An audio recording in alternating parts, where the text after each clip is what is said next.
আসসালামু আলাইকুম গাইস, আমরা এখন আছি মালয়েশিয়ার ক্যামেরন হাইল্যান্ডের স্ট্রবেরি ফার্মে। আর এই জায়গায় আমরা টিকিট নিয়ে অলরেডি স্ট্রবেরি বাগানের ভিতরে ঢুকছি আর স্ট্রবেরি কালেক্ট করা শুরু করছি।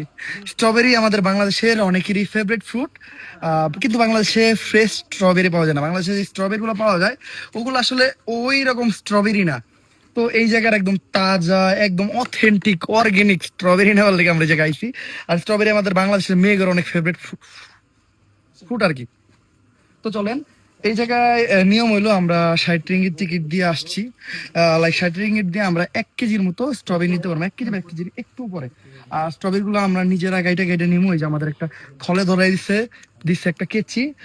আর স্ট্রবেরি চিনার নিয়ম হইলো হালকা একটু মানে মানে কাঁচাটা নিতে হবে, কারণ ডিরেক্ট এই যে যেমন এই টাইপের স্ট্রবেরি গুলা নেওয়া যায়, এটা তেমন একটা পাকে নাই। তারপর হলো এই যে এটা নেওয়া যায়।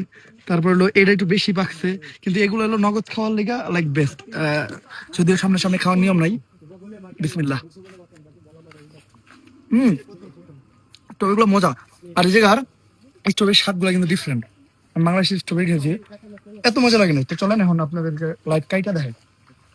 স্ট্রবেরি খোঁজার নিয়ম হইলো বসতে হইব, বৈশা আশেপাশে তাকাইতে হইব, তাইলে স্ট্রবেরি পাবেন। এদিকে আছে। যেমন এই যে স্ট্রবেরি পাইছি আমি।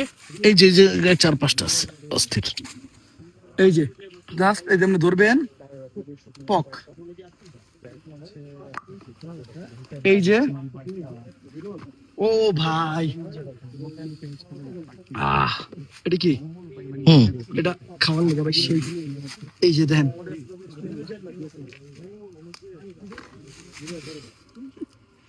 গাছের বল গাছ থেকে খেলাম, যদি আপনি খাওয়া উচিত না। এটা সব থেকে মিষ্টি। হুম, চলেন আরো নেই, কারণ আমাদের 1 কেজির মতো নিতে হইব। মাত্র হইছে এই কয়টা।